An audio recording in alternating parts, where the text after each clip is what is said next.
Good morning, friend. So good to be with you this morning to do this devotion with you. And we've been looking on how to be a survivor in 2021. And all of this is about how we view God, how we view ourselves. And being a survivor in 2021, I want to encourage you today to slam the door on self-pity. Self-pity is an ever-present temptation. Even Elijah the prophet had self-pity. You have a right to feel the way you do, but you know sometimes your rights can derail and ultimately kill you and destroy you. You cannot control some of the things that have happened to you, but you can control how you respond by what is going on in your heart. You know, you might have had some broken dreams in 2020, but you don't have to allow those disappointments and failures to keep you from experiencing what God has for you. To fail or to not experience a dream is not fatal and it is not final, because with God all things are possible. Thomas Edison failed over 6,000 times in creating the light bulb.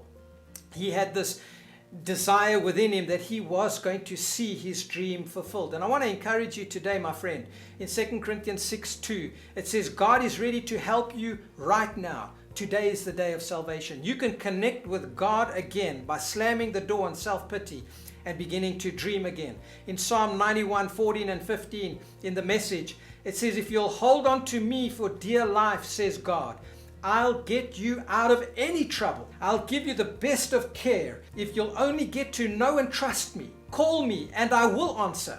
I'll be at your side in bad times. I'll rescue you, then throw you a party. My friend, you can come back to God with an open heart. In Psalm 37 verses 3 to 5, it says, trust in the Lord and do good. Trust is an expression of having faith in God. Live in the land and cultivate faithfulness. It's saying begin to remind yourself of how faithful God is. The Bible says that He is faithful. You can cultivate His faithfulness. Verse 4, delight yourself in the Lord and He will give you the desires of your heart. Commit your way to the Lord. Trust also in Him and He will do it.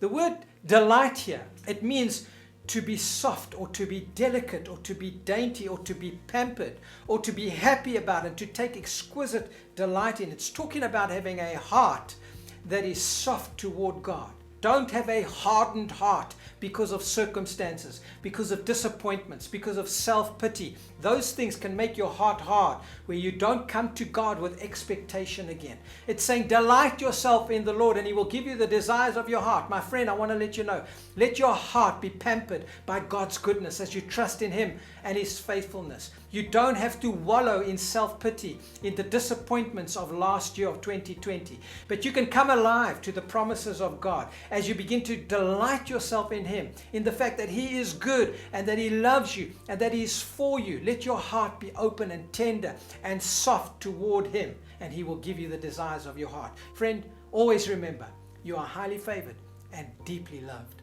of God.